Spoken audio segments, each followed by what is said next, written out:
Penolong Setiausaha Publiciti Depsi Kebangsaan Syahira Ghaffar menyelar Ketua Pembangkang Perak Razman Zakaria kerana berselindung di sebalik suara rakyat dalam isu karikatur. Saya amat tidak bersetuju dengan kenyataan Razman bahawa karikatur itu berupa penghinaan kepadanya dan atas sebab itu juga satu laporan polis telah dibuat hingga Ketua Depsi tersebut telah dipanggil ke Balai Polis untuk siasatan kerana katanya suara yang dibawanya adalah suara rakyat. Pada saya, jika beliau mahu membawa suara sebenar rakyat, jadilah pemimpin yang membawa suara kebenaran, mengajak kepada perpaduan serta keharmonian.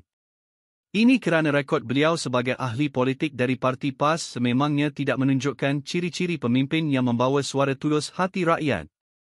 Dalam satu kenyataan semalam, Razman mendakwa isu karikatur oleh Exco Perak Wu Kah Leong merangkap Ketua Depsi ialah cubaan memperlekeh suara rakyat dan merupakan penghinaan kepadanya.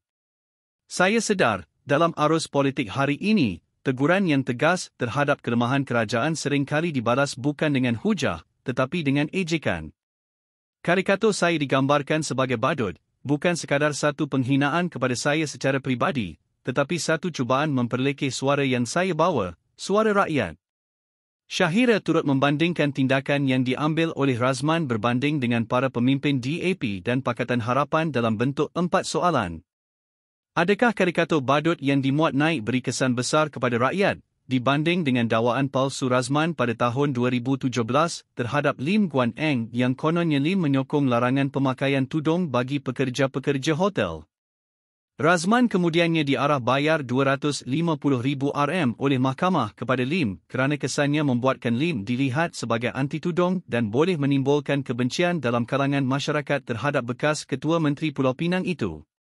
Adakah karikatur badut berwajah Razman yang dimuat naik beri kesan besar kepada keharmonian masyarakat dibanding dengan tuduhannya kepada Datuk Seri Anwar bin Ibrahim pada tahun 2023 yang mengaitkan Perdana Menteri Malaysia itu mempunyai agenda LGBT dalam satu ucapan ketika kempen pilihan raya umum ke-15? Walaupun kes ini diselesaikan di luar mahkamah dan Razman telah membuat permohonan maaf terbuka kepada PMX kita, bukankah ia mewujudkan ketegangan antara masyarakat dengan pegangan yang pelbagai di Malaysia ini? Soalan saya seterusnya, adakah karikatur badut berwajah Razman yang dimuat naik beri kesan besar kepada perpaduan masyarakat dibanding dengan tuduhan provokasinya mengaitkan NGA Kor Meng dan Wu Kah Leong dalam insiden penghibaran bendera China di Teluk Intan pada Oktober 2024? Fitnah ini kemudiannya berakhir dengan permohonan maaf secara terbuka apabila beliau sendiri mengakui impak kepada kenyataan awalnya bahawa YB-NGA boleh dianggap sebagai seorang yang tidak taat setia kepada negara serta gagai untuk memelihara, melindungi dan mempertahankan kedaulatan negara.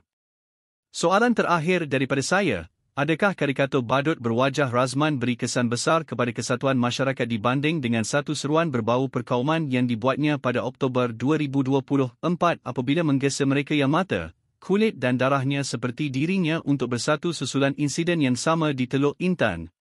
Adakah seruan berbau perkauman itu dirasakan baik untuk rakyat dan menggambarkan suara sebenar masyarakat?